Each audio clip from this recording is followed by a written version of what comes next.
We are going to, thank you very much. So we are now recording. We are now calling the meeting to order. The time is now 7:07 p.m. I want to thank everyone for joining us for our executive committee meeting for Brooklyn Community Board 9 for April 2023. I hope everyone is doing well. I hope everyone is enjoying the nice weather, although I see that the pollen counts are up now as well. So I hope everyone is doing well. And everyone had enjoyable holiday seasons as well. Okay, so we are now going to go. So I think just in terms of the rules of order, we're going to waive the reading of the rules of order again. I think it's just a matter of, as we're speaking, please make sure that we're cognizant. Wait to be recognized before you speak, please. Use the raise hand function. And always make sure that we are being respectful in our comments. I ask that, to make sure that we're expedient as well. Please make sure you keep questions short to the point. Make sure they're questions. So that way we can get the information needed, but also make sure that we are accomplishing the goal of moving the agenda along. Okay, at this time,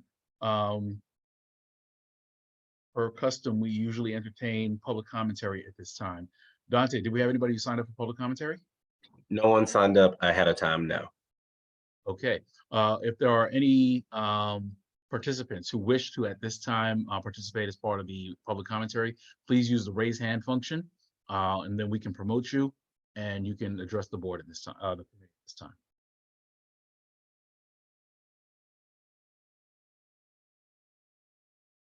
Okay, Fran, I do see your hand up.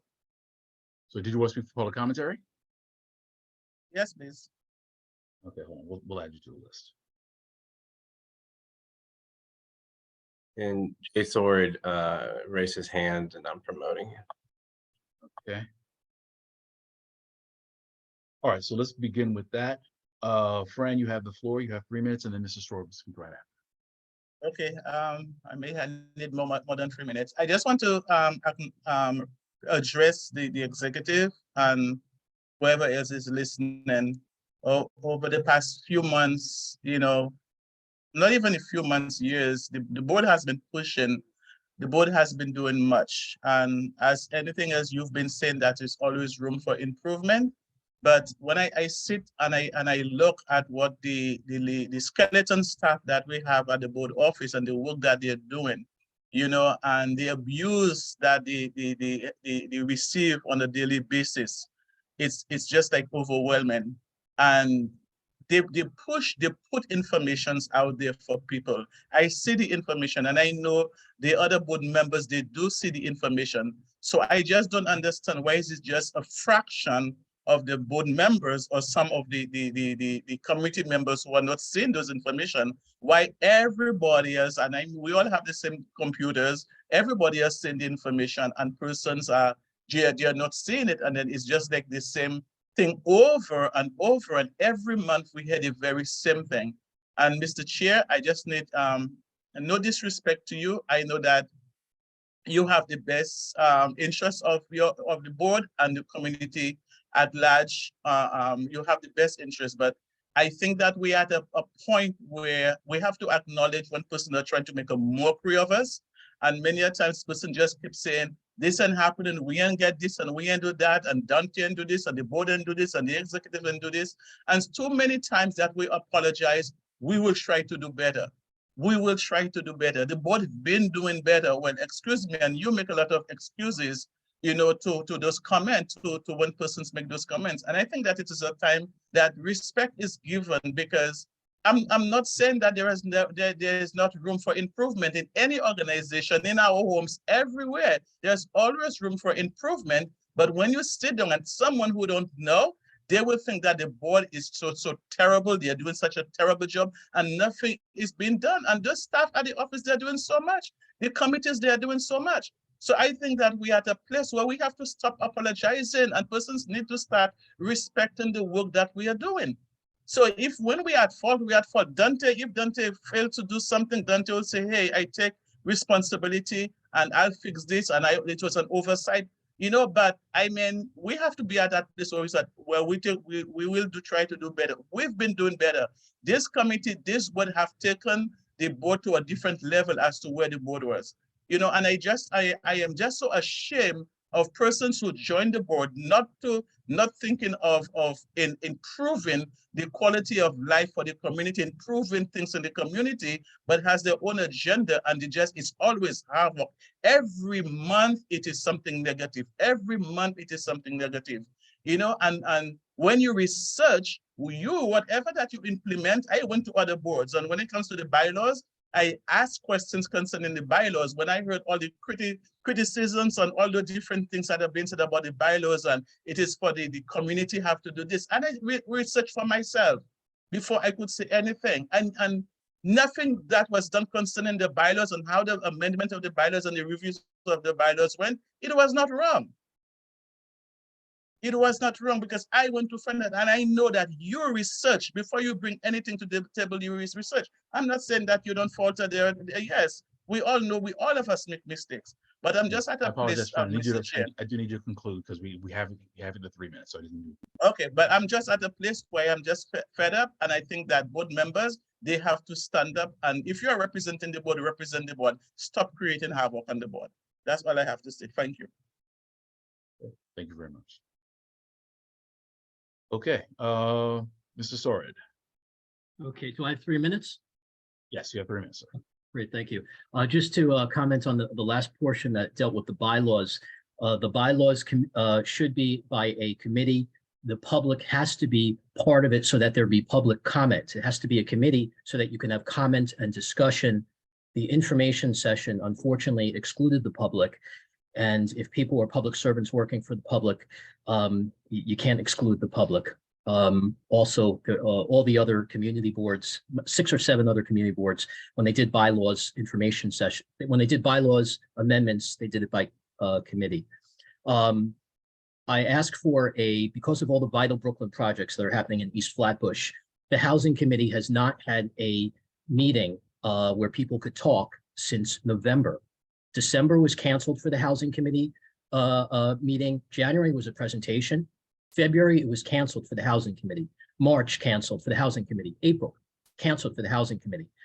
No, so there's no, people can't comment upon all these Vital Brooklyn projects. And I wonder whether it's political.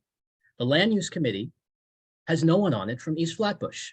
So you have all of these different construction projects that are happening with issues of displacement that's going to happen because people park their cars there and they're not doing any parking. It's massive projects without any parking spots because of the zoning. So I ask for the following, Mr. Chair. I ask for the district manager to ask Department of City Planning for a residential beds analysis by census tract and also by district from Department of City Planning. We have to know whether or not there's an oversaturation of homeless beds and social services by census tract and also by district. We need action, and I asked Fred if you'd make a motion and do that at the next board meeting on that. There's an environmental impact statement. There's a lot of kids in the neighborhood. Okay, there's a lot of schools, and there's an oversaturation of drug addicts, mentally ill, and homeless, and it doesn't fit well with families. And they're putting this in, coincidentally or not, in only minority, in a predominantly Black neighborhood. And I ask that if people, you care about your neighborhood, you care about your culture, why is this happening in a predominantly Black neighborhood, that there's tremendous amounts of homeless dumping? Okay, I ask for a town hall meeting with Letitia James, who has to sign off on Kingsborough. The Attorney General has to sign off on Kingsborough. So I asked for a town hall meeting on this. It's in the dark. And on the cell phone towers, it never went through the cell phone issue. It never went through ULURP. Never went through ULURP. I sent an email out to a few people. I think Fred, you got it, and I think a few other people got it. It never went through ULURP. It had to. Whether you're 4 or 5G or not, the community should be in control of the siting. They didn't do ULURP, and they used the wrong analysis. They used the wrong threshold. They used the threshold of a significant adverse impact, and all that you needed was land use. Section 363 is a franchise section of the. Okay, and those are my comments. I asked for the residential beds analysis. Thank you very much. That's ends of comment. All All right, Dante, are there any other attendees who wish to comment at this time for public commentary? No. Okay, hearing none, that concludes the public commentary portion for the executive committee meeting. Just to address a couple of the points, I think that with regards to the abuse of the staff, that's one thing that I definitely want to say this at this point right now. Our staff is one of the best in Brooklyn, one of the best in the city. Full stop. There is no question in terms of their professionalism and dedication. And I believe we have a treasure in the 3 people we have in our district office. I probably do not say it enough, and I cannot say it enough, but I do appreciate the work that our district manager does, as well as our assistant district manager and our community associate.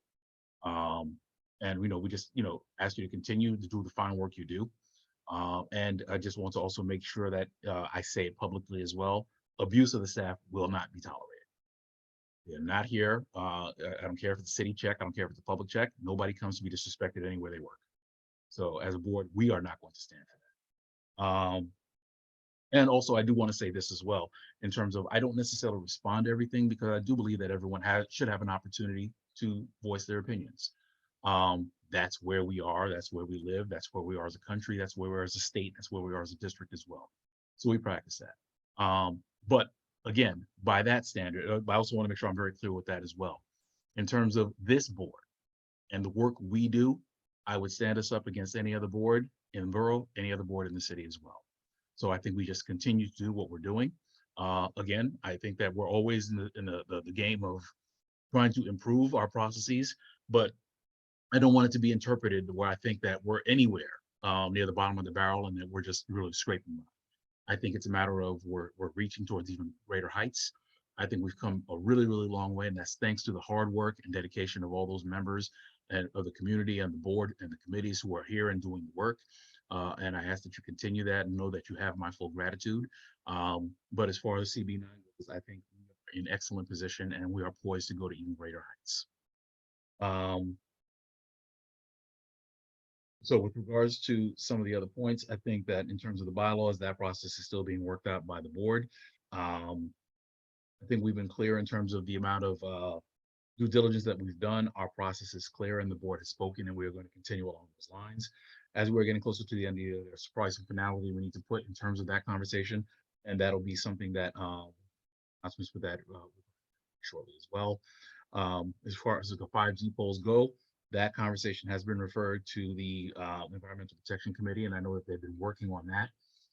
So for that, we are going to follow our normal course of business, whereas we let the committees do that work in terms of requesting the information, creating the recommendations, and presenting that to the exec and to the board. And from there, we are going to proceed.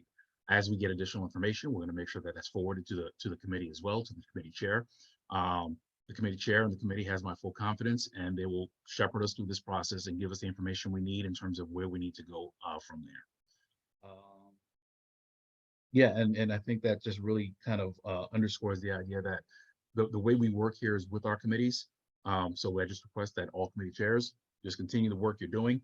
It'll be something I'll speak to when we get to my chairman's check-in in terms of looking at the calendar. We are at the April timeframe. We just want to make sure we're cognizant of that. And there are certain areas where we may want to start landing the plane, so to speak, just as we're getting closer to the June timeframe. But we'll have those conversations, and the chairs will have an opportunity to kind of weigh in terms of where you are and what assistance you need and what progress you're making as well when we do the committee chair check-ins, which is coming right after this. But again, I just wanted to start on that level and on that note in terms of there's a lot of great work that has been done, and there's a lot of great work still being done by this board, and we are only getting better and stronger as we go along. And I thank everyone. Okay, so with that, let's continue to move the agenda forward. We're going to go down to committee chair check-ins. Fran, I know you said you had may have a time conflict. Did you want to go first with Health and Social Services? Yes. So thank you, Mr. Chair. Yes, we are planning. We are partnered with Kings County. We are planning a mental health forum, which would be a virtual event on May 4th. We have 2 speakers, one from Interfaith Hospital and the other one from Kings County Hospital from the behavioral health unit. We also have somebody from Camber who will be coming on board, talking about the different resources that they have for outpatient. And the person from Interfaith will most likely be focusing and bringing much awareness, because in the Black community, when it comes to mental health, you know, if someone leave and they try to sit to speak to somebody, they just, you know, label them as being crazy, when that's not so. It's very important, you know, that, you know, sometimes one sit to talk about it. So just bring that awareness to our community, the need for persons to really check themselves, even for the children, as your children, the behavioral pattern changes in their home, you know, so to let you know what to look for. And then they will be also talking about the type of services and the wellness services they have treating.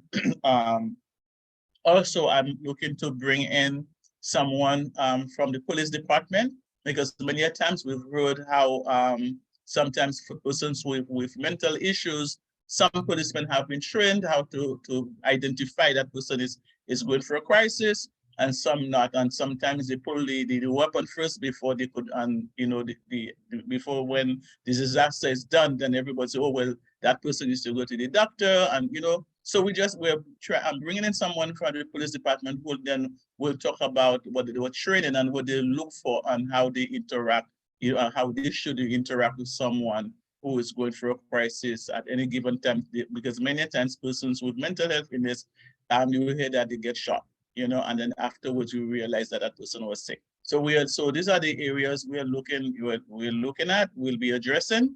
And so it will be May 4th at 7 p.m. The flyer, the board already has the flyer. The flyer will be going out to all the different agencies, and it will be posted as well. So I'm just asking that person, invite if you do have the flyer, forward it to, you know, to your friends and families, and coming to have questions and coming to hear some important messages when it comes to mental illness. Thank you. Okay, thank you very much, Madam Chair. Are there any questions for the Health and Social Services Chair? Okay. Hearing none, I do have one point. So only because it's a board event, or an event, you know, through a board committee, I think it's something that we should probably vote on just to confirm through the exec, you know, an exec vote tonight, and it should probably be confirmed at the board meeting next week. One, so that way we're on record as the board is supporting the event, and two, so that way we can make sure that we're advertising this appropriately too. So this should be something presented to the entire board. Okay, so I think we'll take that as an Mr. Chair, just before you go, I forget to mention we have someone from the Brooklyn District Attorney Office will be attending, will be one of the panelists as well. Okay. Very well, thank you. Thank you. And you said it's virtual, correct? Yes. Okay. Thank you very much. All right, so that's one action item we'll take to vote to approve the mental health forum on May 5th. Okay. Mr. Almada has his answer. Ms. Almond, I'm sorry. I do have my hands up. I do I'm understand sorry, the go ahead. form is virtual, and this is something that may apply to more than any other events we're doing. We still have a large portion of the board not really online. Maybe one of the things we might do, even it's a virtual event, if we can develop flyers to put in major buildings to let people know. So I think we have to follow those two-prong approach, because a lot of people still are not online and still really don't get the email blast or some of the stuff to find out what we are doing. So I think this is something we should start thinking about for this event and any other event. Because if they see that in their building or somewhere in the street, they could ask somebody, can you do that? Or maybe we can go to the library and participate. You know what I'm saying? So I think we have to use both approach to the I know resources are limited, manpower is limited, to the best that we can. Okay, no, I mean, and that's always a consideration in terms of, yeah, we're not, you know, CB9, like many other districts, is not fully digital. Definitely understanding and acknowledging that. And I would just say this for all members of the exec and for all board members and residents, if you would like to help us with that as well, because the one thing we don't have is enough manpower to figure out buildings to go to or which buildings. So, I mean, if you know of a particular building or places that, you know, people are willing to commit to say, you know what, there's a flyer, I know there's a bulletin board. I can go there. I'm pretty sure if there's a conversation with the district office, they might be able to accommodate some of that as well. Or even sometimes, if we're able to make those connections with the management, with with administrators, with places, people in places of work, churches, places, churches of worship, if we can get it to those places, sometimes, it's not a biggie to say, okay, well, listen, can you print those 2 flyers for the congregation or for the the residents in the district. But definitely, I mean, when we have these ideas, let's communicate that with Dante, and let's start mapping it out in terms of where can we cover realistically, and see where we go and see what connections we can make to make those things happen in terms of being able to do that. Hopefully at some point soon. I'm not sure. I haven't heard anything yet. We will be in person at some point, but I think it's good for us to think about that in terms of how do we expand our outreaches. Thank you for the comment. Okay. All right. I'll tell you what, Mr. Almanor, as long as you get your mic on. Parks and Recreation?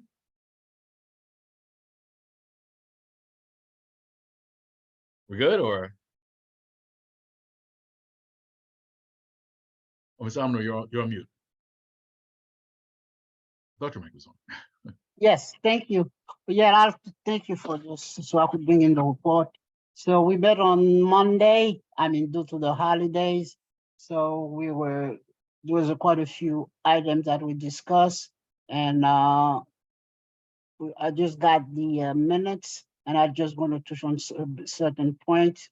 As you know, this committee have developed a system of having individual members liaison to the various institution, and on each of our meeting, we get different reports from what's happening in our lab. So you could check our minutes and also the YouTube channel for what's happening. But the point we want to emphasize basically is that we started to talk about the upcoming CB9 fair. So we want really to get that discussion going. We did not take any vote, but there's some suggestion that we should start set up a committee to work and get this particular event. We'll start talking about it and start planning for it, because June is right around the corner. So that's basically what I report. And then if you check our minutes, you could see most of the information of what we discussed. And another suggestion is you probably also want to get the Brooklyn Museum to start presenting next month general board meeting in terms of what's happening within that institution. So this is, I'm not going to expand any further. And if you have any question for me, I'd be happy to take any questions. Thank you. I do have one. Are there any questions for the Parks and Recreation Cultural Affairs Committee?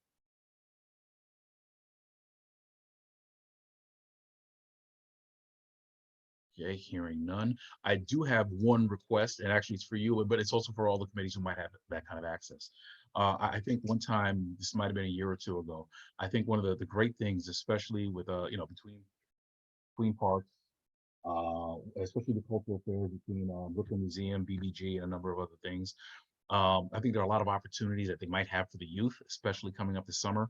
I did have a meeting with Councilmember Crystal Hudson's office in terms of, they were talking about, they're trying to create a calendar in terms of events, things that kids, especially young, the youth can get involved in, be active with, especially coming up towards the summer.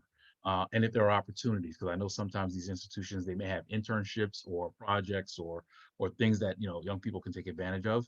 So if you could ask your liaisons to reach back out to their institutions and find out what they have, so we can kind of compile that and share that out with the district, especially as people are starting to think right now about the summer coming up and our youth and what's out there and available. As a matter of fact, we have been meeting the same week, especially with the Prospect Park Zoo. So they've been sending some information about volunteer and internship opportunities. So with any of these particular, if we have any representative from this particular institution that comes up, that's usually one question I typically ask for them. What can I provide in terms of regular employment for community and also for the youth? There is something that the Prospect Park Zoo are doing, and now we have a direct contact. So we will she said we can reach out to her if we have anybody that are interested in being part of to join WCS. I mean, either as a volunteer, also as intern staff. So, and I think that's a great idea and something we really want to push and pursue. If I could ask you, because I know you just mentioned Prospect Park Zoo and the WCS, if there's any other agencies, you can just send that into the district office so we can make the outreach just to make sure we can get that and start compiling that. And Okay. again, so this is for all the committees, if anyone knows of any. Well, I will, like you suggest, we'll have our liaison reach out to them because I know the public Parkland do have some programs, but I think this is something we just got to have conversation and then we'll forward it to the board office. Fair enough. Okay, thank you. All right. Hey, it's Warren. Yes, Warren. I still don't know how to raise my hand here, but I'll go to the office to get Like this. educated. Right. Like this? Okay. Nick, I just wanted to add that Prospect Park just made a major improvement for our residents. From the south end of the park up to Grand Island Plaza, they just resurfaced the road.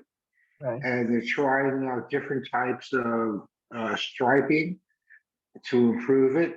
And knowing the thousands of people that use that, including myself, I am just so happy because they took a terrible surface and just re-asphalted it. So thank you. Well, this is also, it's part of the minutes. We did report on that. So if you get a chance to look at it, so you'll see some of the information we put regarding the resurfacing. Yeah, Nick, I don't read the information, I'm writing on it. Okay, so it's so enjoyable. Thank Yes, you. it is. I myself is in the park almost on a daily basis every morning. So I cannot but comment what's happening in there. Even though it's a pilot program, hopefully they could do the same for the west part of the park. Well, what I understood from what I read was that they were experimenting with the different lighting in terms of runners, bikers, walkers, etc. And if the new lighting works out, then they'll apply it for the rest of the park. Right. What impressed me was that they did our side of the park first, Yes. which as a Yeah, that was biker, I am interesting, certainly yeah. thankful for. So thank you for your good work, Nick. You're welcome. Okay. All right. Thank you very much. We're going to move on to the next chair. I see the Chair of Environmental Protection, Ms. Timothy. You have a report for EPC or about EP? Hello, good evening. Good evening. So as you know and received the information on our discussion at our April the 3rd meeting on 5G and all of the concerns that's, you know, coming from community residents. And the meeting was pretty heated and however, you know, I think that it is time that we get to the bottom of what transpired between the rollout of this whole Link NYC 5G issue and bring it forward so that, you know, it's not bouncing around because I mean, something must have happened in between then and now. I'm not sure what it is, but I would like to know before I, you know, jump to conclusion. I realized that I did not receive any feedback in terms of, you know, whether you guys were able to come up with any information to the questions that I posed after the April 3rd meeting that night. And I did respond stating that, you know, the committee, you know, would welcome any feedback. However, you know, I think it's something that, you know, we need to address, whether, you know, the EULA process was followed or not. It needs to be addressed because I think it's important to include the community when it comes to issues like that or any issues that, you know, may have some type of consequence in our community. So, I mean, we would definitely like to, get some feedback, sooner than later in terms of how, to move forward on this issue, because I don't think it's gonna go away. And Ms. Westerdahl did come up with a proposal that was written by herself and others, as she stated at the meeting. But I will include all of that information in my report, I mean, my minutes for April, so that it is, there's, for anyone that wants to see it. And we are waiting. I understand that Dante mentioned also that there's a FOIL request, so we are waiting to find out, exactly what, needs to be done to move forward on this, so it's not bouncing around, as was stated by one of the attendees at the meeting. So we, as a committee, would like to learn more, since it's now in our lap, as to what, the next steps are. And that's all I have. Thank you. Okay, couple of points. I'll tell you what, Dante, did you want to address that, or are you going to discuss any of that during your district manager report, or? I hadn't really planned to. Miss Timothy, on Tuesday, April 11th, I sent you the contents of the FOIL requests that were also sent to Miss Westerdahl. So I'm not particularly sure what more information you're looking for. The FOIL requests were answered, and I sent you the exact same information that you had requested to fit the FOIL request. Yeah. Oh, I'm sorry. You're muted. Debbie, you're muted. You're muted. You're muted. You're muted, Debbie. The last thing that I received on the 11th was that you guys were compiling the details. Anything beyond that, I have not seen. Okay. So Well, if you can send that to me so that I have an idea and can include it in the minutes, that would be good. But that was the last thing that I remember seeing on my, messages. And I did check my spam folder. I didn't see anything in there, so. okay. We'll double check. All that. right. Just to give Thank you. the 30 second or less, fingers crossed, overview. There were questions about the process with respect to that. So the district office had gone back and checked the record with respect to what the process was. This is a conversation that started back in the summer of 21, I believe it was, in terms of where they were talking about adding 5G to the tops of the lighting poles and things of that nature. That was something that was done right in the middle of the summer while the board was on hiatus. So the information was relayed to the board, but there wasn't an opportunity for the board per se to come back and actually vote formally on anything the way they did that. This is a conversation that resurfaced in October of was it 21, 22? I can't remember the year, of October of 21, 22. Yeah. In the sense that Office of Technology and Information, OTI, I can't remember what it is. OTI sent a notice to the board saying that they were actually looking at design. They were taking commentary on design for 5G poles, which is something separate from what they did before. But they were looking for commentary, and I think they sent us the notice somewhere about October 15th, said that there were going to be 2 information sessions that were happening. I think the first session was October 18th, and the second one was the later part of the month. And they wanted that commentary in time for a public design commission meeting that was going to happen on November 12th. Very short turnaround. And it was never a question of, okay, well, they expected the board to have a hearing on this, that there was a ULURP matter. I believe that they had actually looked at it in terms of this is something that was being done through the franchises provisions that the city has with respect to these things, which is why it wasn't ULURP. So to that respect, I mean, I think in terms of the board, we did put the information out to the board members and to the community, but it was never something that was done by OTI in terms of, oh yeah, by the way, the board is going to make a determination and get back to us in terms of we voted yay or nay. And it was just simply never even an option for us because The meeting was supposed to be, I think the Public Design Commission hearing was scheduled for November 12th, which meant we never even as a board would have even had a chance to even appropriately schedule a hearing, much less even have a vote on the matter as well. So not the answer anybody wants to hear.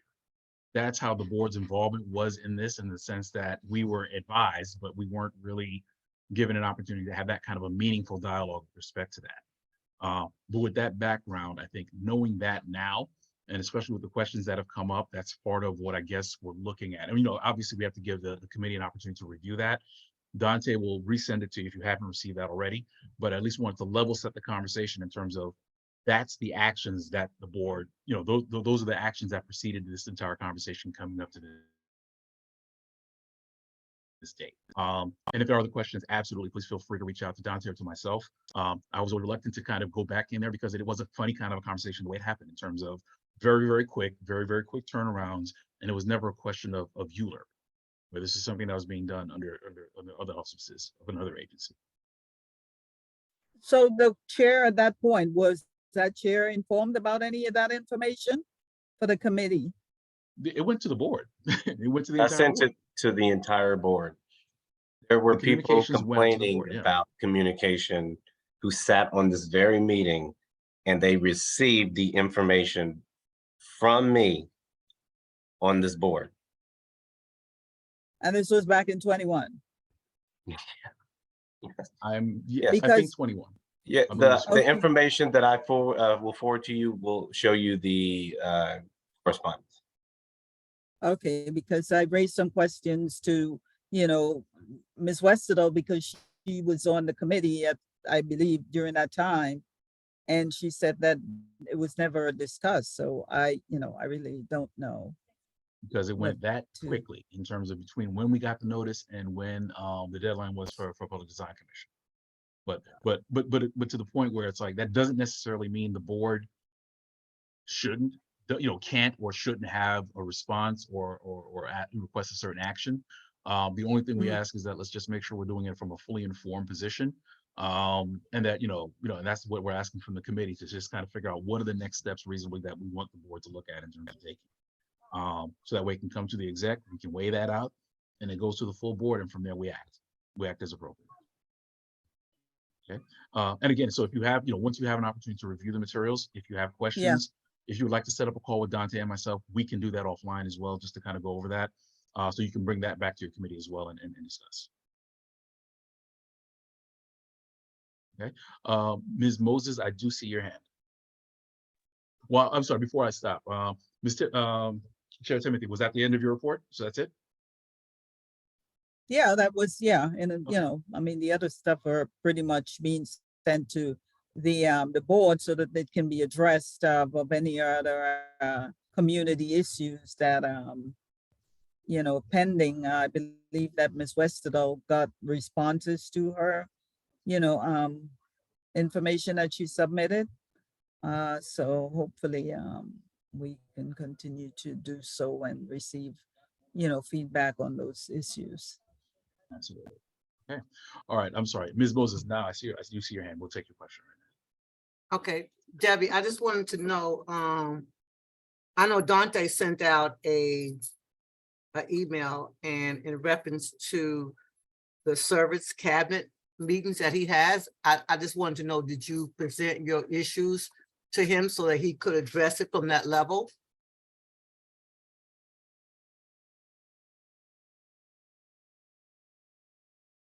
Are you referring to the He sent out, 5G? no, he sent out an email that he. Yes, I saw- His service cabinet, so he said. Yeah, I saw that. To all of us who are chairs, that if we had any issues, put it in writing to him so he could address it from that level. My question to you is, did you I do? saw the email, and yes, I did read it. So No, my I question believe, is that did you address it so that he could address it? That's my question to you.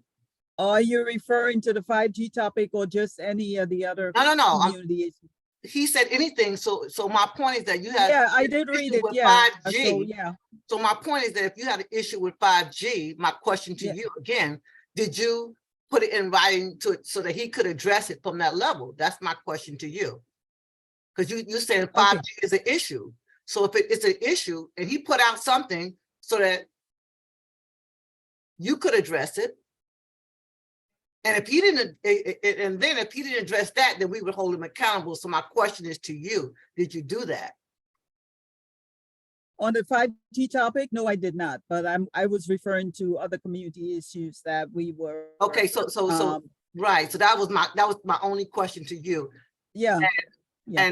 And not taking any sides, but my point, if you were the chair, then you should have addressed that issue so that he could have addressed it at a higher level. That was my only point. So to me, if you're going to hold somebody accountable, then you need to at least answer and put it in writing, not to go by what one person is saying all over the map. Address the issues and let's move on. And I'm done. Okay. I think that I've got that under control, so I'll just, not comment anymore. You muted, Fred. I know. I took myself out of the game. Yeah. So, and Dante, I'm sure you'll discuss that when you get to your district manager's report as well. Okay, but thank you very much for that. And again, Debbie, so like if you want to, we can set up some time to discuss just to make sure we're all caught up, and if there's any additional information you need, we'll take care of that. Okay. You know what? Let's move on. Oh, here we go. How could I? I'm not gonna leave you for last today, Ms. Moses. Okay, so our meeting was held on April 4th, and we had a visitor from the Borough President's Office on Comprehensive Land Use. And he gave a presentation, and you can read it in our minutes, and then you can also go online for details of that issue. I also want to just say something in reference to a comment that Jay had made earlier. He's been at almost every meeting that I've had. He's presented the same issues over and over and over again. We've given him the same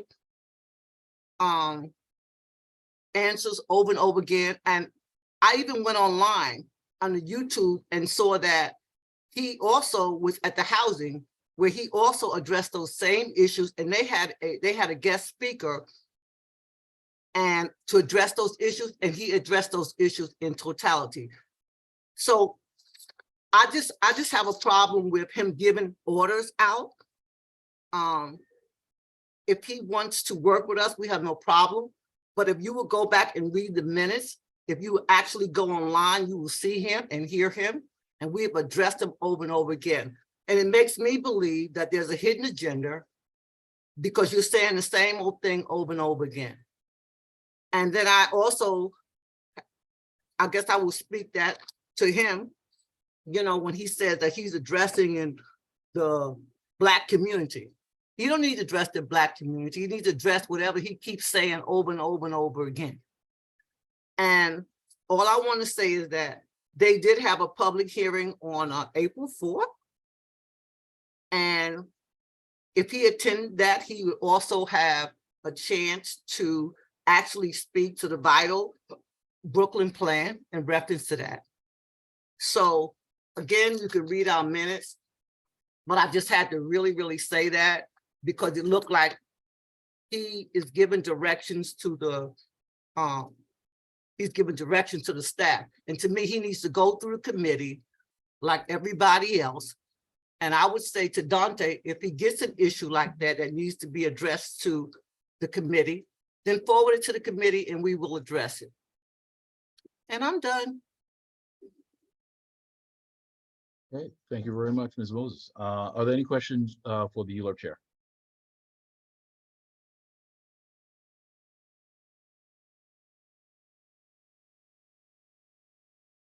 Okay, I think I have one question just with respect to, I know that the City of Yes subcommittee is still going.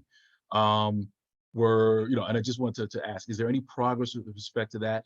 And I ask mainly because as we're at the end of April, we're running out of runway. So, are they Yes. Is there a potential recommendation coming out of the committee soon? Well, Subcommittee. they just had their meeting and I haven't gotten the minutes yet. So, I mean, they're working on the best that they can. and like I explained to them, this is not gonna happen like overnight. This is gonna go on according to what I read all the way up to what, 2024. So now we're in 2023. And so we have to deal with the issues as they do one by one. So when we get them, and you will have the minutes, for your next committee. I mean, for your next meeting, for our next meeting, Miller. Okay. But like I said, this is not something that's we're gonna break in June, and it's not gonna end. It's gonna continue to go on. And so we have to address how we're gonna deal with that.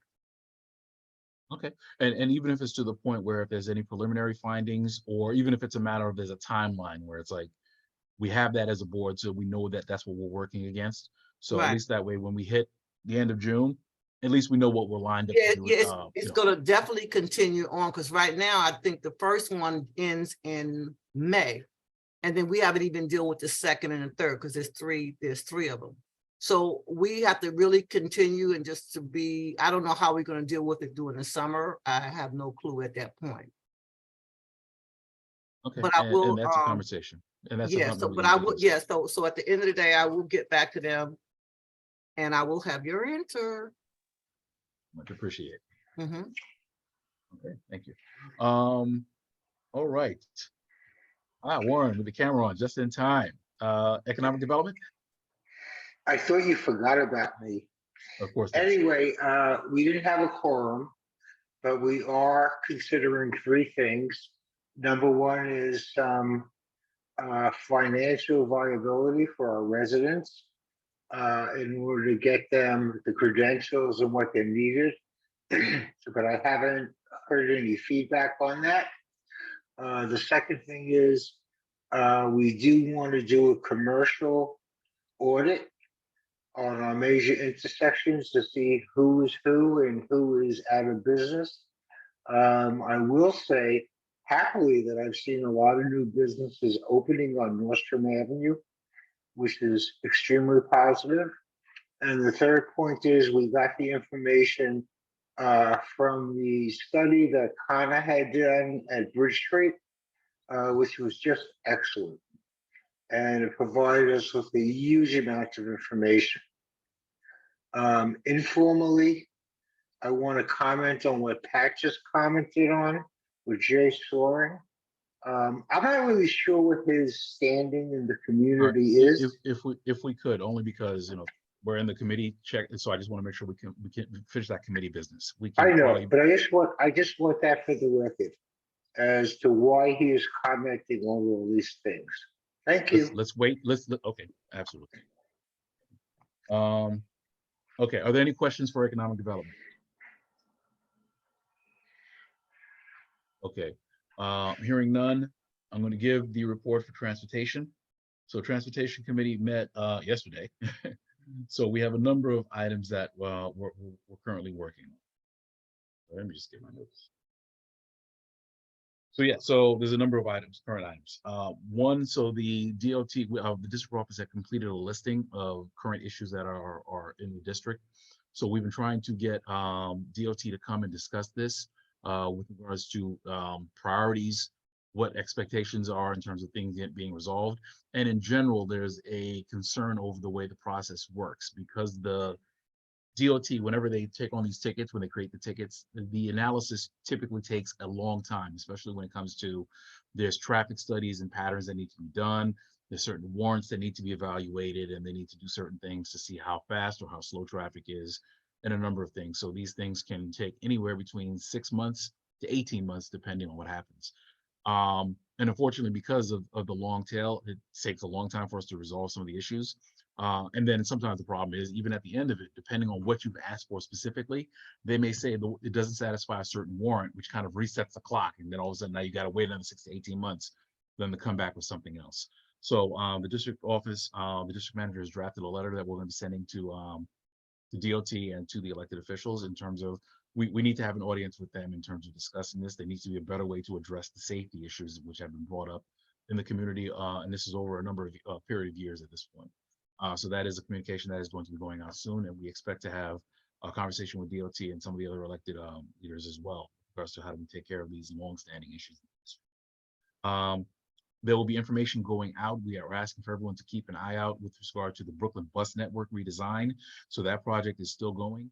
The district office has had conversations with MTA. It's not something that is being resolved immediately, but we want to make sure that we're doing outreach to all of our residents and our networks and connections, because there are some things in terms of, there are some good things that might be coming out of the proposal that we've seen, but then there are the devil's in the details in terms of, we've seen wholesale movement of lines by a few blocks, which will have impacts definitely on some of the residents of the district, as well as one of the unforeseen things is that typically in terms of part of the network redesign is the elimination of stops or the moving of stops, which will have some impacts as well. So one of the things we're looking at is actually having a town hall where residents will be able to come and discuss specific pain points or, or areas of concern that we have in some of these movements. Whether it be for bus stops or the lines themselves, we want the residents to be able to come speak to that, so that way as a board, we can kind of communicate with MTA in terms of, these are the issues that we've noticed and these are the areas of concern before they put anything, they commit to any changes in any of the routes in that respect. I think there was also a question with regards to Lincoln Road. That intersection has been problematic for a number of years. So they've actually been doing construction on that. We had a conversation with the Department of Design and Construction as well as DOT. The construction is almost done, but there are areas of concern around the signage for that, in terms of, especially if you're going eastbound on Lincoln, you do have cars that are trying to go up Lincoln and turn on Washington. And that's a problem, an accident waiting to happen. So we're having conversations and follow-ups with regards to that. In addition, we're also looking to have follow-ups with regards to that whole Empire Boulevard corridor, where they were doing the work on Washington Avenue as well as on the other end at Remsen. So we want to kind of make sure we get an update with respect to that, where the problems are. I think we were promised green spaces on the ends of those as well. So we want to get a status with respect to that. So there'll be additional information coming from the Transportation Committee on that. At this time, I will take any questions with regard to transportation. Oh, I'm sorry. Before we do that, actually, one last point, because it was brought up by a number of residents with regards to the when they're doing the traffic. I'm sorry. When they have parades. So whenever they're doing whenever they're blocking off streets, whenever they're blocking off streets and those things.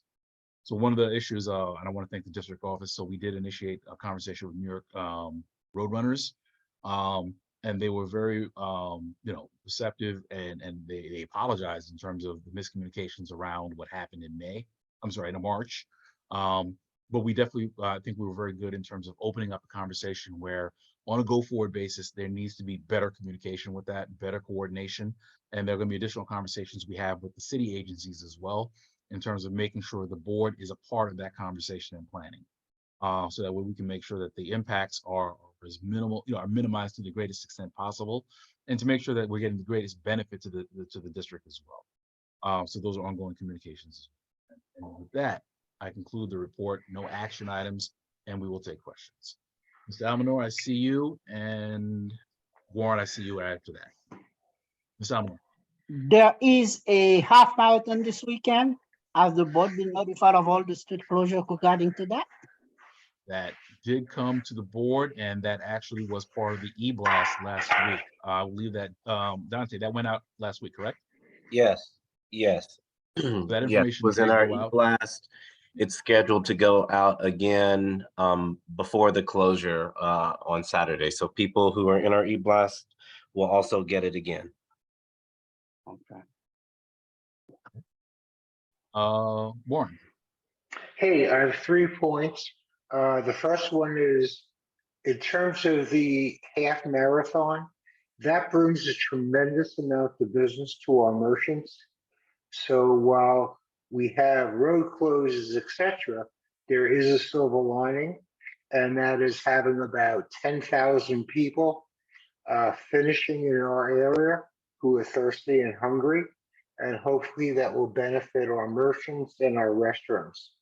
My second comment is, I read today about the Eastern Parkway renovation. And there should be something that the Transportation Committee takes a look at. You know, there's no positive or negative. You just got to take a look at it. My third point is that I used the Lincoln Road connection where all that construction was done.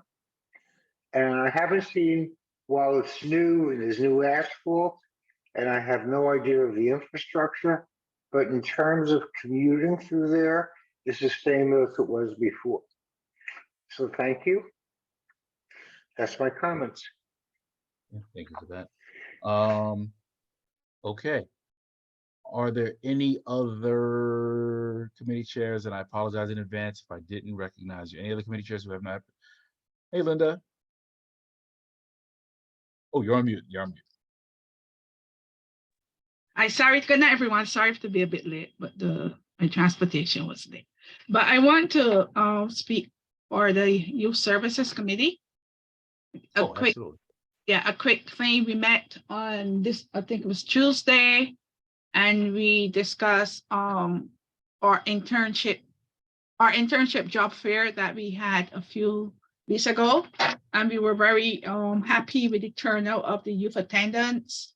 And we did create a small video of the youth fair. I could share it with the board so that Dante could share it with everybody. And then we talk about our next, well, actually the community fair coming up in June.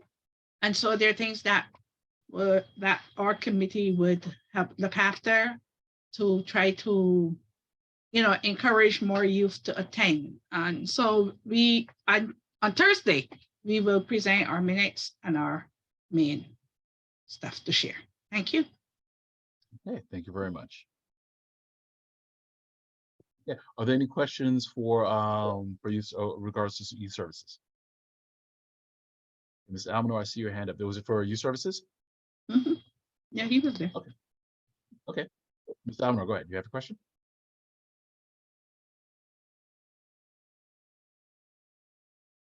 Actually, I forgot to put my hand down, so. Okay. Please. No worries. Okay. All right.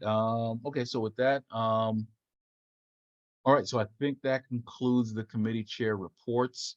Dante, the only thing I would ask, was there anything on public safety's agenda with respect to Yes, they did have one liquor license, which they did pass. Well, they voted to recommend to the general board. Okay. All right, so it was voted on and passed. Okay. Is it renewal or is it a new license? It is, give me 1 second. Renewal. Okay. And make sure it that's is an a action item. full liquor, wine, again? beer, cider. Oh, it's a full, okay. All right, do you have the information? I'm sorry, do you have the information handy? What's the name of the applicant? Groot, so fruit, but with a G. Okay, Incorporated, well, Inc.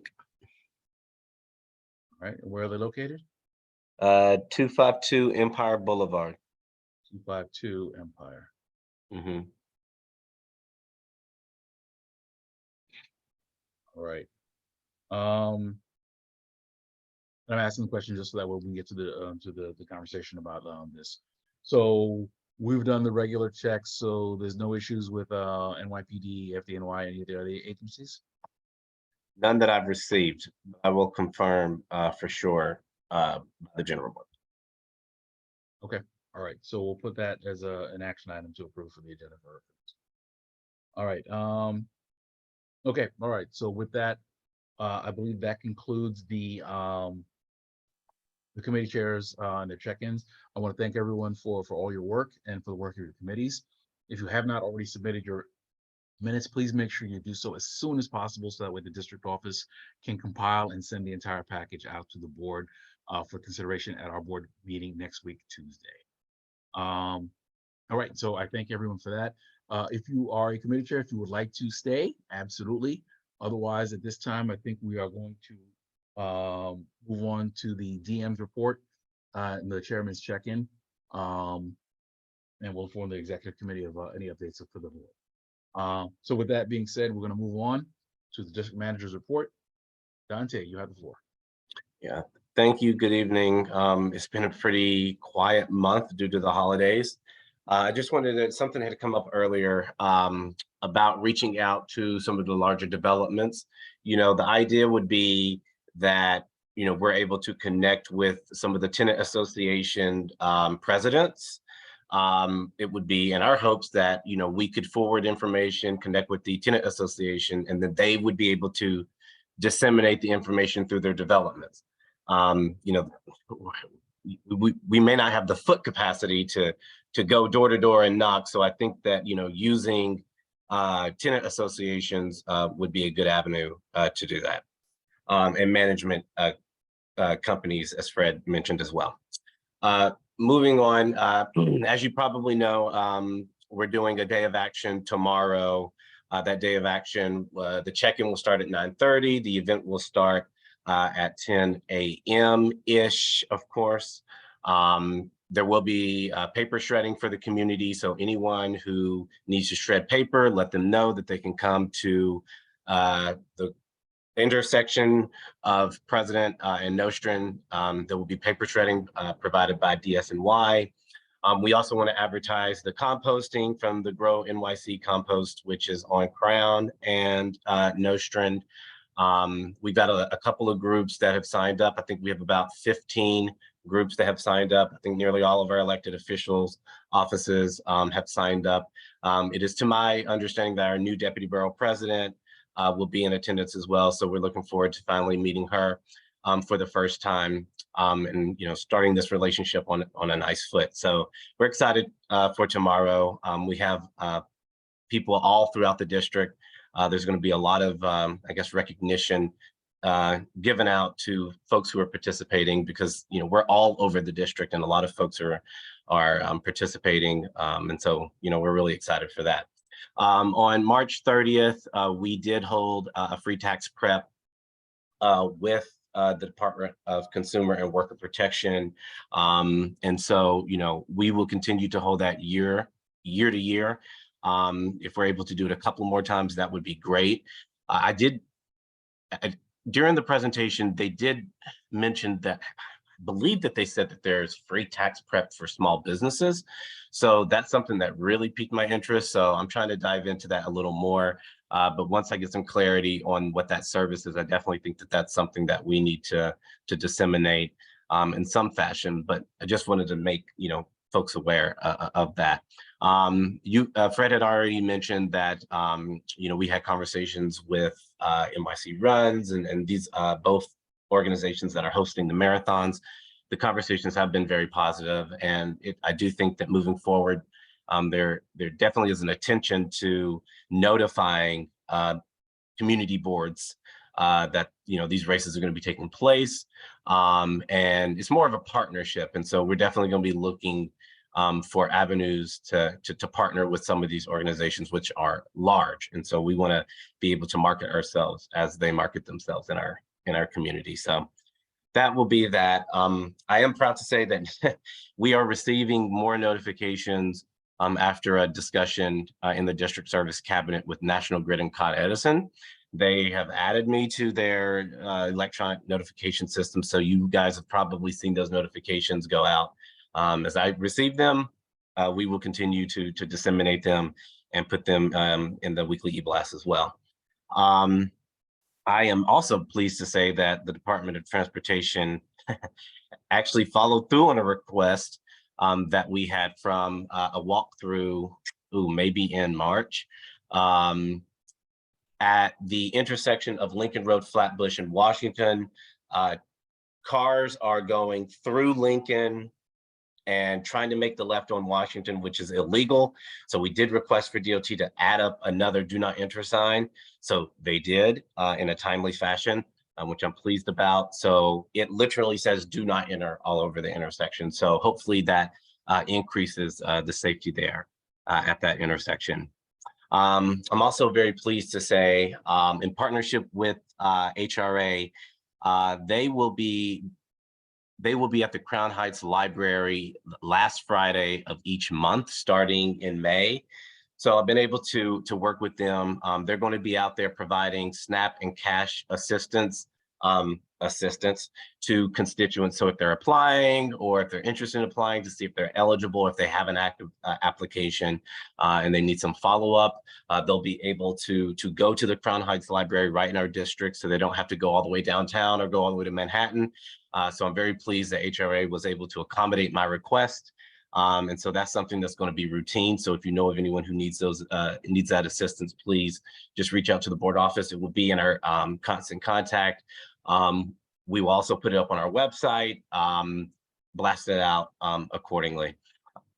In the same tune, I'm also pleased to say that HPD will be holding a pop-up on Bedford Avenue. We're going to try to do it near Ebbets Field next week on April 26th from 2 to 4.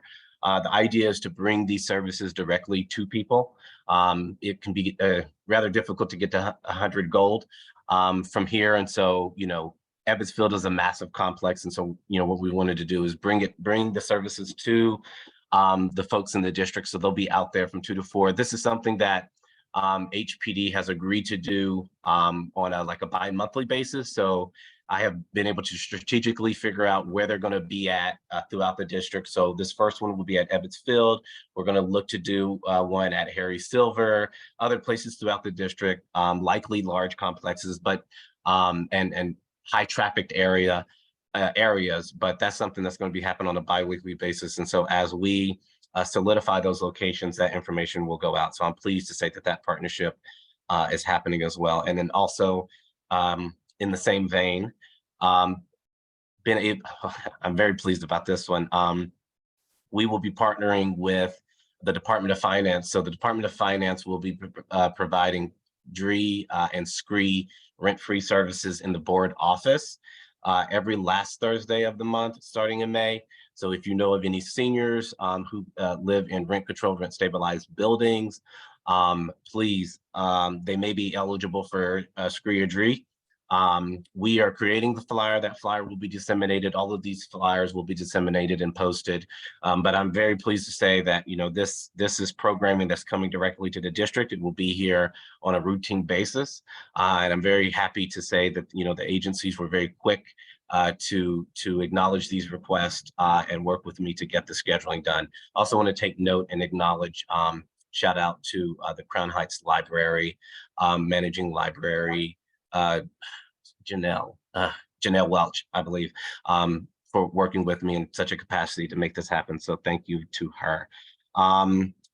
Let's see what else. It was mentioned earlier, an email did go out to all the committee chairs.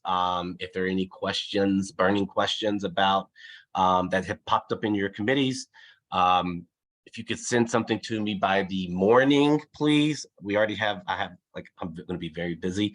I would like to get this sent out so I can send it and give the agencies at least some time to actually come to the district service cabinet with responses. So try to get it to me by hopefully by midnight. But that would be helpful. I did want to also note this. We did have 2 fatal fires in the district. One at 77 Sullivan Place, Evansville, and then one at 1760 Union Street. Again, they were both fatal. I've requested reports from FDNY to figure out exactly what happened there. This is something, it just seems that fires are popping up all over, unfortunately, the district, but all over Brooklyn. And so, we want to be cognizant of this. And, I think moving forward, we're going to figure out ways to connect people to the resources that they need to hopefully prevent this, from happening further. I did want to note for the 1760 Union Street, a partial vacate order was placed on the property. The owner is required to hire an engineer to assess the damage. They were required to do that by April 10th. So I hope at the district service cabinet, I'll get an update if they actually did that. And then there was also a requirement to repair that work by May. and that partial vacate order will remain on that property until the work is complete. But any more information I get, I should be able to get next week at the district service cabinet. And that's the end of my report. Okay, thank you very much. Questions for the district manager? Ms. Moses, let me take a look first. Ms. Moses, I do see you. Anyone else who has questions to the district? Warren, Warren, I'll put you down. Anyone else? Okay, Ms. Moses, I see you, and we have Warren after that. Okay, Ms. Moses, you have the floor. Okay, so when is your district service cabinet meeting? It's on Tuesday. I have scheduled it the essentially the same day as the general board, so the information is fresh. Okay, so since you know there's an issue with our residents and our community chair in reference to the 5G issues, will you be addressing it at the service cabinet meeting? Because, and the reason I'm asking is because you've heard this now, this is going on now for almost 2 months. So my issue is, will you be addressing it? My answer would be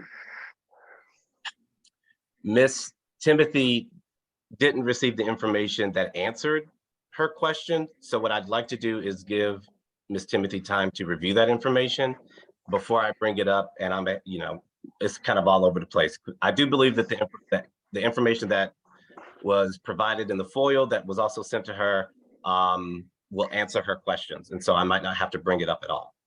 Well, this is my issue, and I feel that as I feel that if it's a district service cabinet meeting, regardless of what her issues are at this point, you are employed, to address these issues. And I think that it's not just her issue, it's an issue where I know that a lot of residents in the community have been sending in all kinds of questions to your office. So I just want to know why you are not going to address it. And I feel that as the district manager, that is something that you need to address regardless of whatever it is that she's going to give you, because you know what the issues are with our community residents and our chair. So this is not something new, and I think it's got to be on the board at some point. So I don't understand why you're saying like, oh, I'm waiting for this one or that one. Why can't you just address the issue, let them do some homework, and that way your homework will be even easier? I hear you, but with respect, I don't think that there's an issue, right? Like the information was sent to the board. There are certain parties who are claiming it to be an issue. I believe that the information that was sent out, Ms. Debbie Timothy will be able to read and it will all be clarified. But I personally, the way I'm saying this is no issue.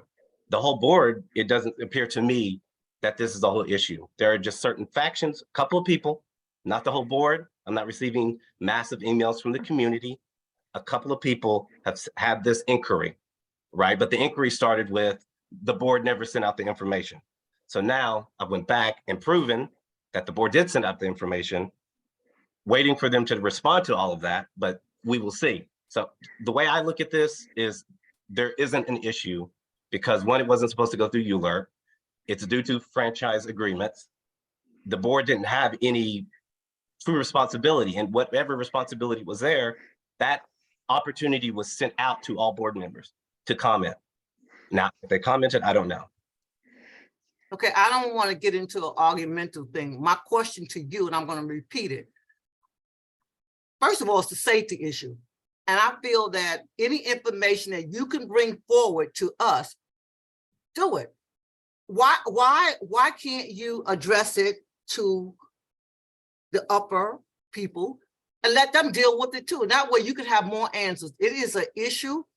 And the reason that I didn't know, I had no clue about it, but now that it's up, my point to you, you have a service cabinet. Why are you tearing your hair out? Give it to them, let them address it, and let's move on. And that's how I feel about it. And this is a professional. I'm not even talking about personal stuff. It is an issue. And if you read the newspapers, you will see that it's not just us, It's an issue all over the place. So I would have a problem that our district office is not addressing these issues where it should be in the cabinet. And that's where it needs to be addressed. Appreciated, noted. That's the first time that that suggestion has ever been brought up. So But my Thank you. point is that you're the Okay, supervisor. okay. you know that. No, listen. Okay, listen. At this time, I think that the commitment has been made. The chair is going to clarify where the questions remain. That'll be communicated to the DM, who will, as necessary and appropriate, communicate that with the district service cabinet. I think this is decided. So, I mean, if there are questions that need to be addressed, that's the chain that we're going to use to take care of that at this time. Okay, so we do need to move on. Warren, I do know you had your hand up for a question as well. Yes, Okay. I just want to say that I'm a little disappointed on the promotion of the farm stand. That we all collectively worked very hard to establish once the associated market was closed. And I've been requesting for a couple of weeks that it be promoted, and it hasn't been. So my request is that we're going into spring season. We have worked very hard to get this erected. They have a 2-year grant, and if they don't have the sales, they may not have a grant after that. Thank you. Okay, Ms. Albanor. So my question is, this is a general question for the district manager. I know we have one council person on the eastern end of the district. We rarely hear from that office. Is this something that we should, in which I'm talking about Diane Milley? Because I know at one time we used to have somebody when he was Alika St. Cristal that was really there. So we're not getting much anything in terms of what's happening in the district. Is there any reach out that can be done to that council person so we could get some idea what's happening on this side of the district? yes, most certainly. Yes, outreach can definitely be done to that person, of course. I just want to add a comment historically. Diane Mealy has, for the last 8 or 9 years prior to her not being elected, she has not participated in our district at all. We have always reached out to her. And I think that what Dante may be facing is their problem, not ours. So thank you. Okay, well, with that being said, I think that Dante is going to reach out, and Dante, let's talk about that offline as well. So let's just make sure that we reach out to her office, make sure that, and perhaps we should have a check-in call with her and her office, just to let them know the issues in the district, and just to see what her commitment is or what she's looking to do in terms of that as well. So let's put that as a note for us. We'll take care of it. We'll reach out to her. Okay. Okay, I believe that was the last question. I don't think I heard any action items on Dante's report. So thank you for that report. We're going to move on. My chairman's check. Next item would be the chairman's check-in. It is going to be relatively short this evening. I think many of the points have been covered, either through the committees or through the district manager. But just a couple of notes very quickly. One, at the end of the board meeting last month, we had left where we were going to have an election. We have an election scheduled for an interim treasurer that's coming up. So I believe all the names, there was a deadline for all those names to have been submitted. So anyone who has submitted their names will be a part of the agenda, and we will have, as part of our special orders for that evening, the election of an interim secretary, who will serve for exactly 2 months. As we're going to have, going into my next item, we are now entering into our election cycle. So our election cycle begins with the impaneling of a nominations committee. That nominations committee will take us through in terms of they will meet, they'll perform a canvass of the board. They will identify those people who have requested to be candidates for offices, at which point in the main meeting, Anyone who wishes to declare their candidacy for an office can have an opportunity to do so then, which will culminate in the election of officers at our June meeting. So that's coming up. So at next week's meeting, I intend to appoint those members of the board to serve as members of the nominations committee, and they'll be serving and taking us through the elections in June. I think it came up a couple of times. So the community fair is a conversation we're also starting. So absolutely to that point where that's going to be something we're doing, we're planning for in June, I believe early June timeframe. I've had some conversations with the district office. So there are some things that have already started in terms of the planning process. So we expect over the next few weeks, we're going to have confirmation in terms of some of the scheduled activities. If you are a committee who wants to do something and you haven't given it to the district office, you are now late. Please get your plan into the district manager's office yesterday, so that way we can look at it and see what we're able to coordinate. We're going to need several weeks heads up time in terms of making sure we're contacting people, making sure that they're vendors, making sure we're able to cut the checks in time, and making sure we're able to get any permits that are necessary as well.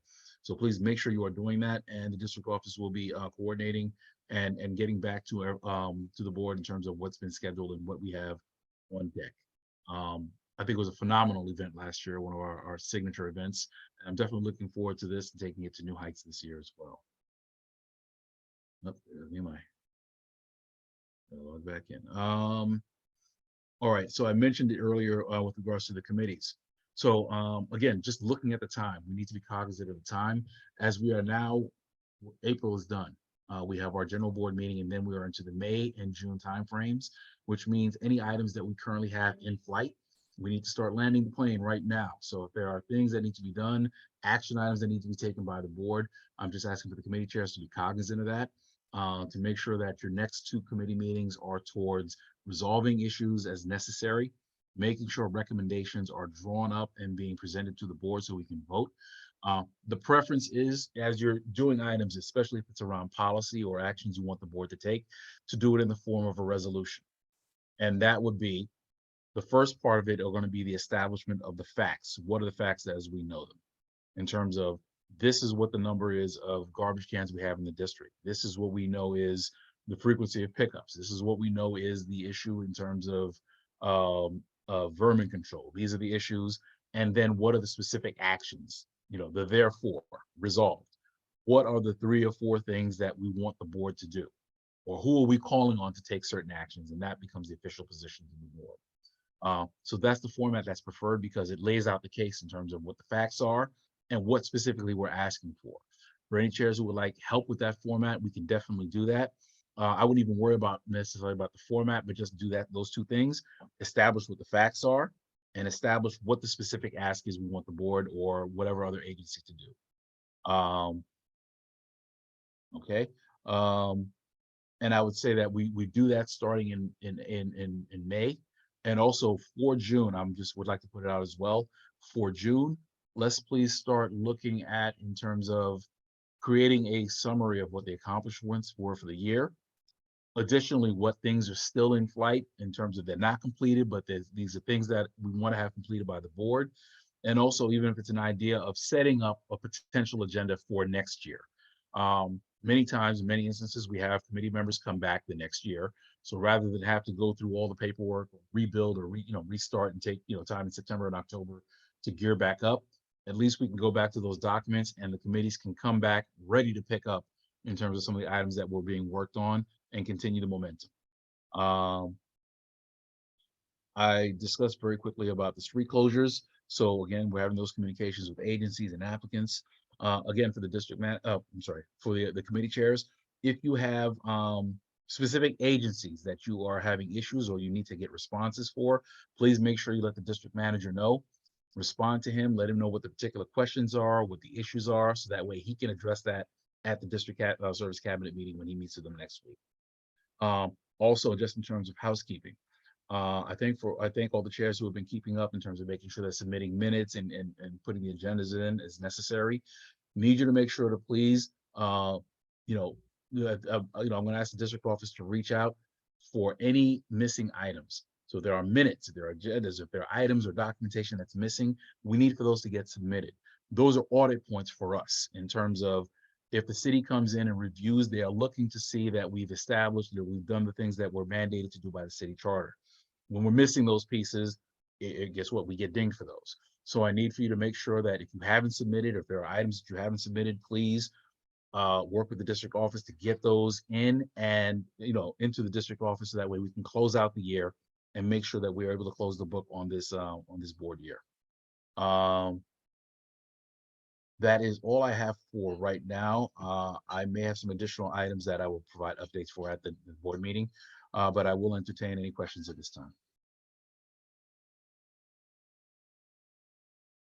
Ms. Moses, I see you. Is there anyone else?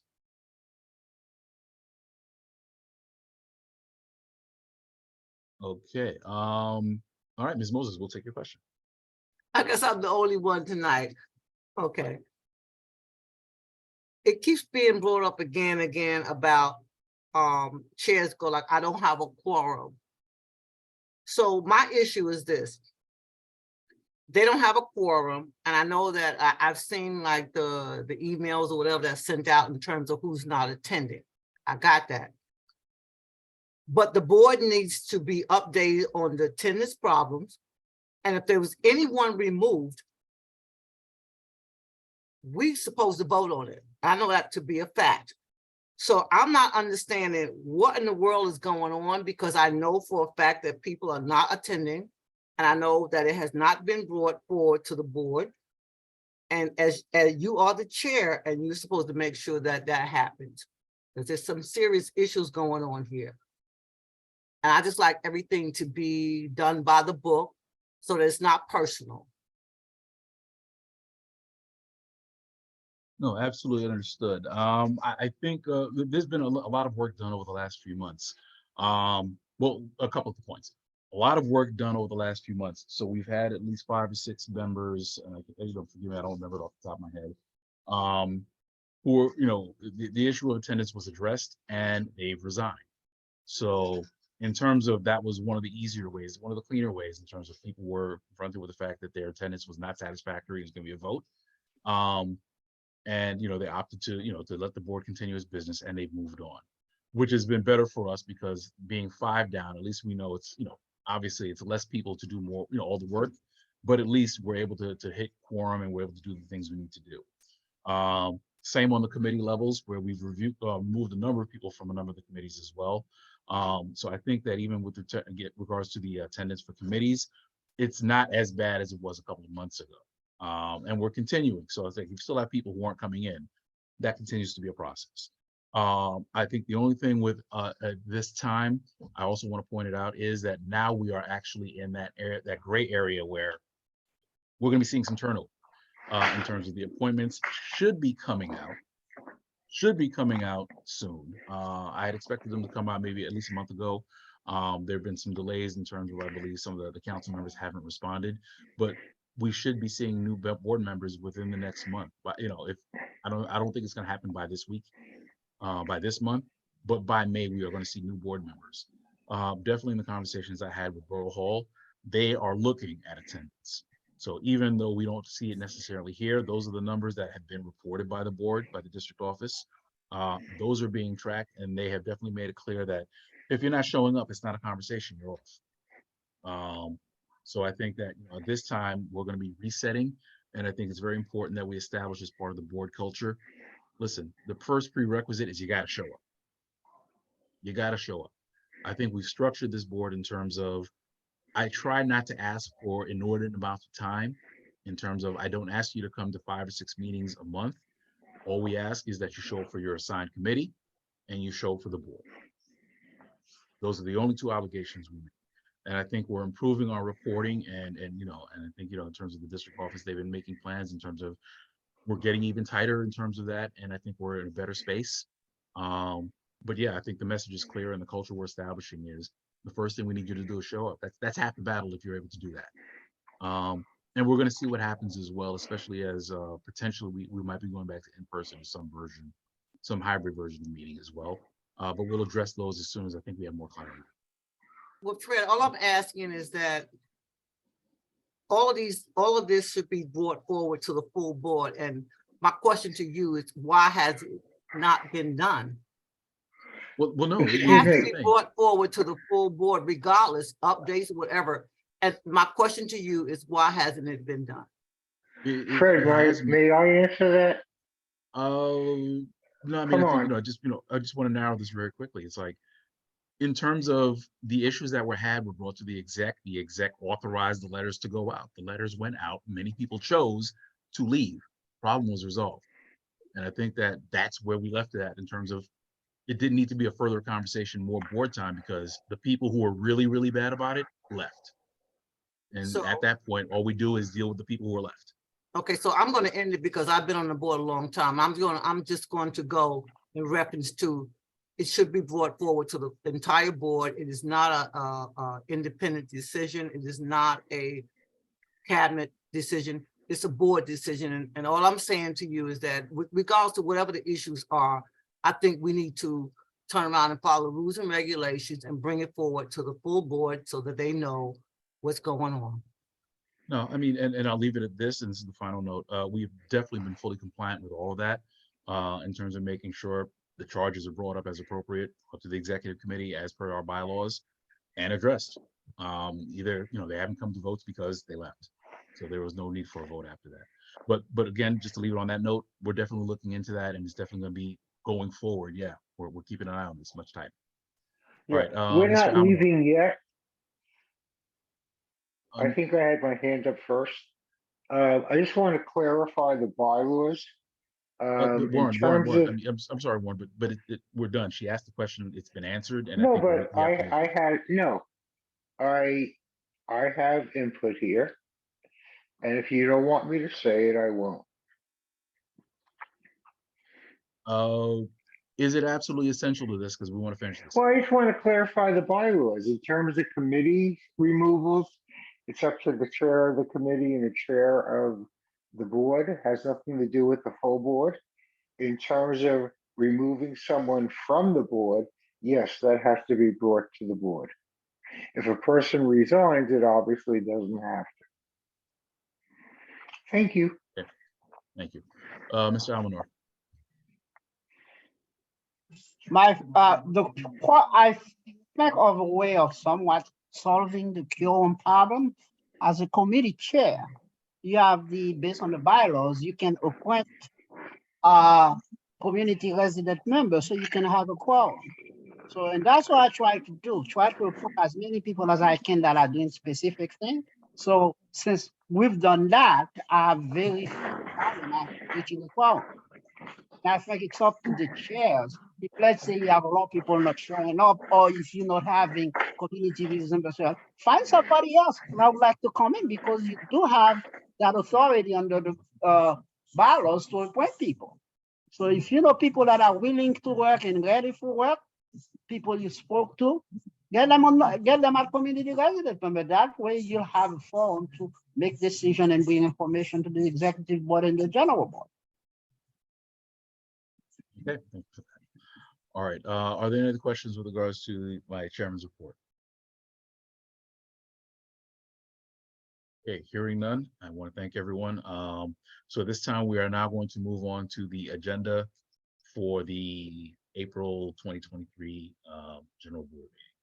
So our agenda, we are going to begin with our public session.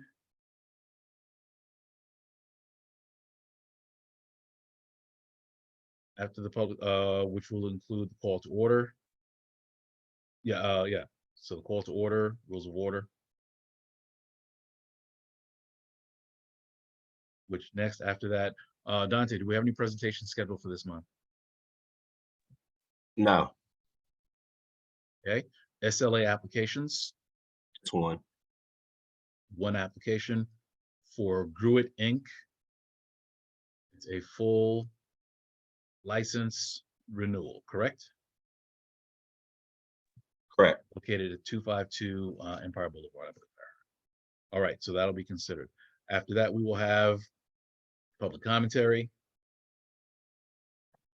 After that, we will have acknowledgements. After that, we are going to go into business session.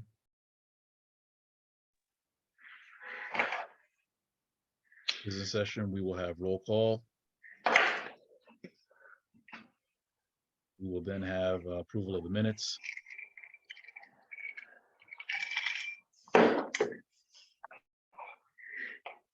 After which we will do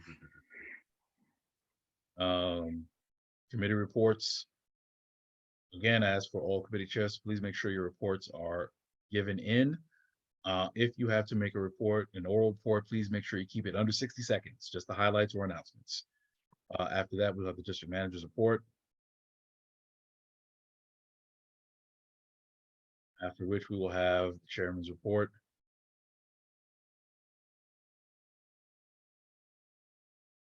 After that, we are going to go into special orders, which will be the election of the treasurer.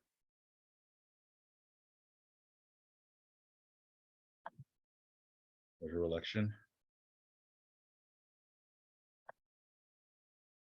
After which we will go into the voting items.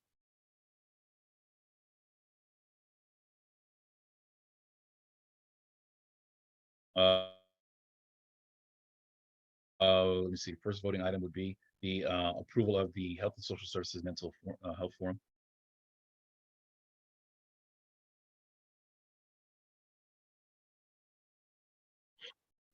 Mental health. Next item after that would be the SLA application.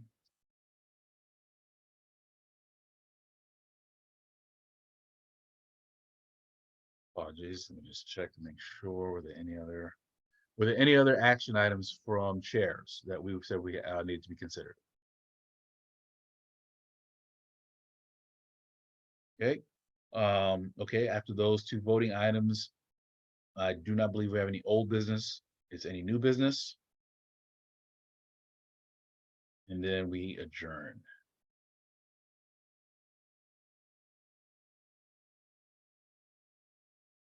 Yep. And just as a bullet point under the chairman's report, we're going to have the nominations committee. And panel.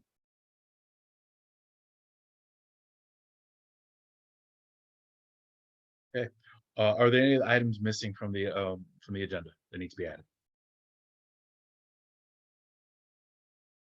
Okay, hearing none. I will entertain a motion to adopt the agenda as stated. So made. Yeah, I have the motion made by Warren Burke. Do I have a second?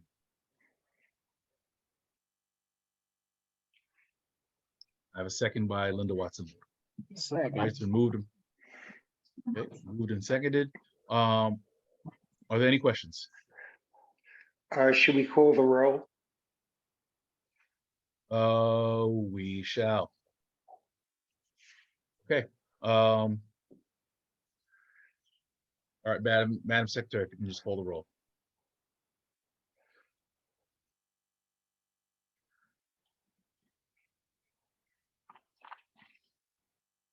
Fred Baptiste, Vote yes in favor. Warren Burke, Yes. she left. Linda Watson, Lord, yes.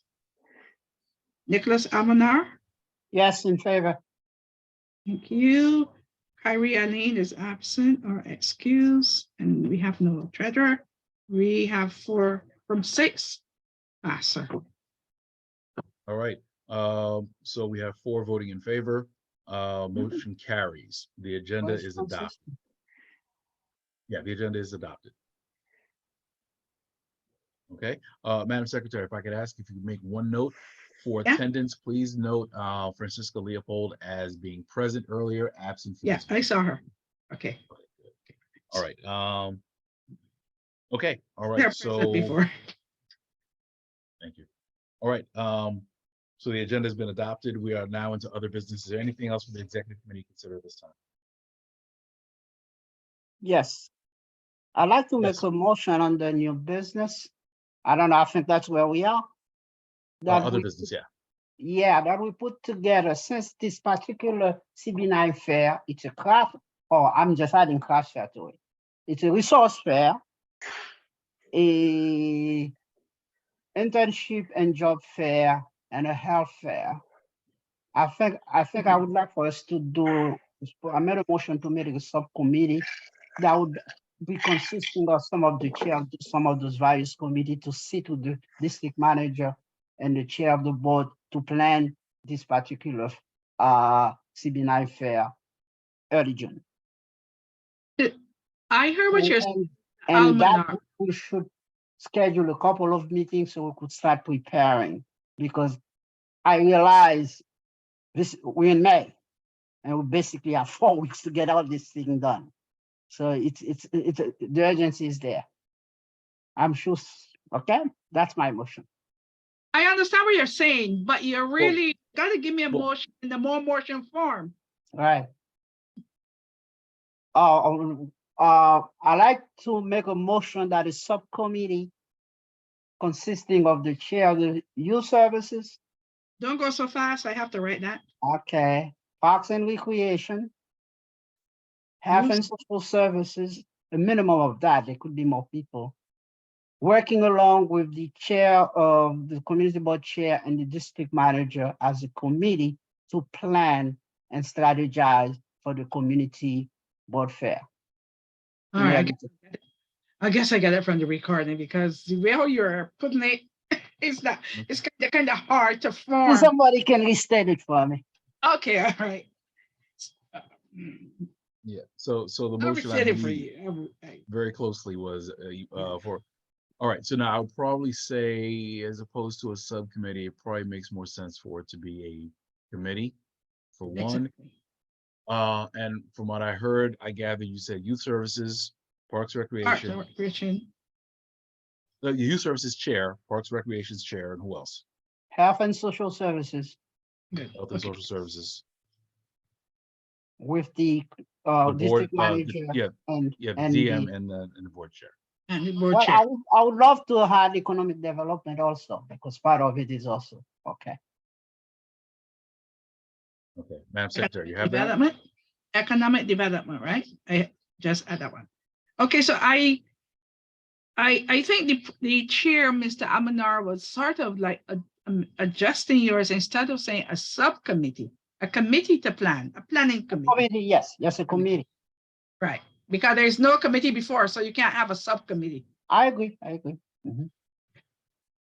All right, and Okay. a committee comprising of the youth, the chairs of the youth, the Parks and Recreation, and the Health and Social Services, and the Economic Development, along with the district manager and the board chair, would be the committee to plan to have the community fair. That is correct. That's good. There is the motion on the floor. Is there a second for this?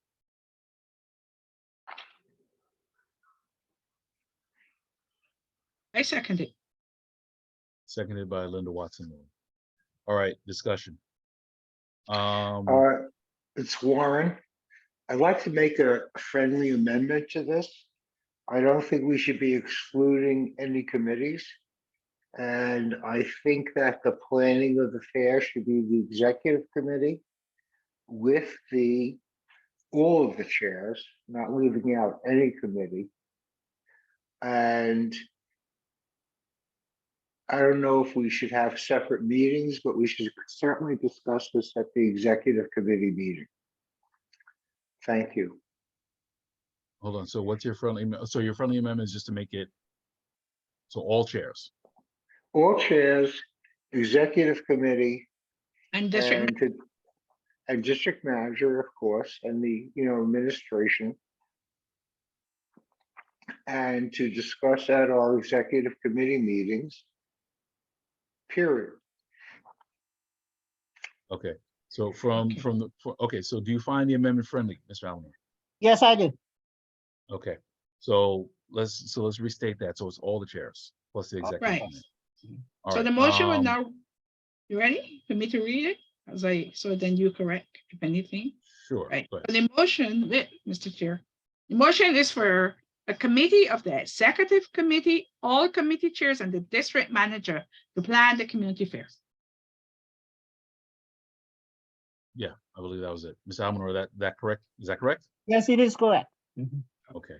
All right. The amendment moved questions? by Warren. Wait, hold a bit, let me write. Warren. Yeah, what No, about it's just a after friend, it was, Warren? yeah, If friendly it's amendment, full? yeah, friendly amendment accepted by, yeah, by Nicholas Allen, that's fine. All right, now, I do have some questions or reservations about that. Anyone else want to speak on this? I guess Mr. Almanor, as the maker of the motion, you've said your piece. Did you want to say, add anything else, or? Well, the only thing else I would like to add is that we should schedule additional additional meeting to deal with this particular planning. Okay. Really noted. Ms. Timothy, I see you, and then I'm gonna add myself to the list as well. Just have a quick question in terms about, when this event is happening.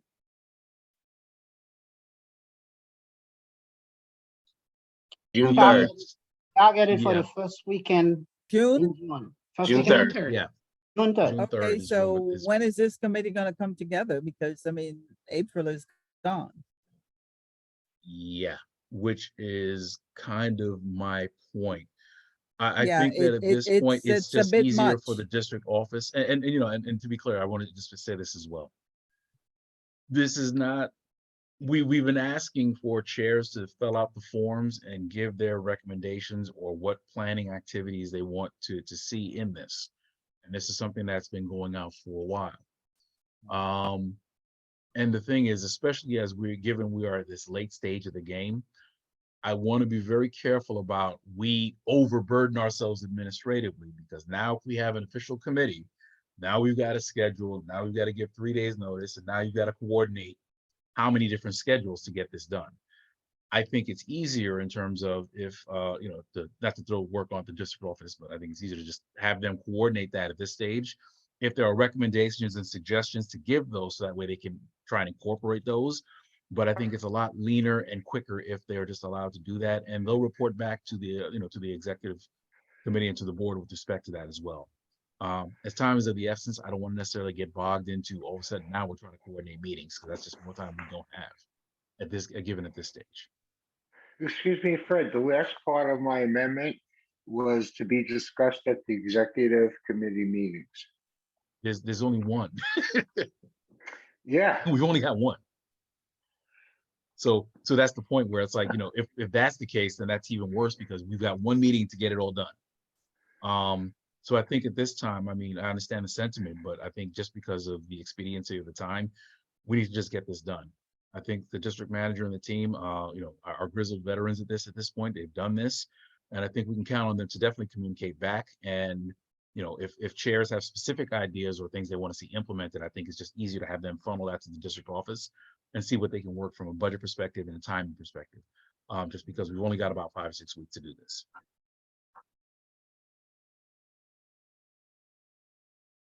All right, so with that being said, Mr. Almanor, are you persuaded? Would you like to withdraw the motion at this time?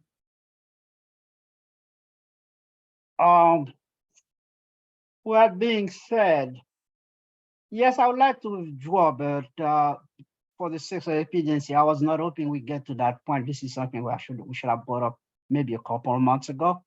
But knowing at the urgency and the time, and I think I would like to withdraw the motion.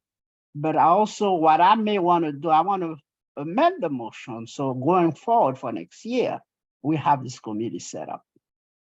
And that's fair. Well, let's do this. Let's just withdraw the motion for now. We'll do this, and this is something we can definitely do as part of the year-end wrap-up to see how, because we'll have an opportunity to see how it went, and and do the after action and figure out, okay, well, listen, next year it's an earlier start. This is the format it should take. And Yeah, so you and the can bring input. it back in January. But I think it's Bring it but I back think in it's- January. Yeah, or even we can talk about it a little bit earlier in terms of the format, even if the committee doesn't start meeting until Could January. even set a date to start. And that's fair too. That's fair. But I think just for now, let's just address this immediate question. But Mr. Almanor, definitely a point taken. We can look at that as well. All right. Okay. So for the record, we're going to withdraw your motion. But definitely we'll make sure this is something it'll be a conversation we can consider for next year. Okay. Okay. With that, is there any other business for the executive committee to consider at this time? No? Okay. All right. I want to thank everyone for as always, for your time, for your attention to this. for your candor and for the questions you ask and for the work you're doing. We are going to be meeting. The general board meeting is scheduled for next week, Tuesday, the 25th. Please make sure your calendar is marked there. The district office will send out the reminders along with the package of all the committee minutes and other materials for the meeting in advance. I thank everyone again. Everyone, please stay safe. Everyone have a great weekend coming up, and I will see you next week. At this time, I will entertain a motion to adjourn. So made. Ooh, all over, okay. Ms. Linda Watson Lord gets it. And is there a second? Second. Ms. Almanor, you got it. Moved and seconded. Any objections to adjournment? Hearing none, we stand adjourned. The time is now 8:57 p.m. Everyone, thank you very much. Have a great evening. Great. Under 2 hours. You're getting there. Have a good night. Yes, good night. Good night, everyone.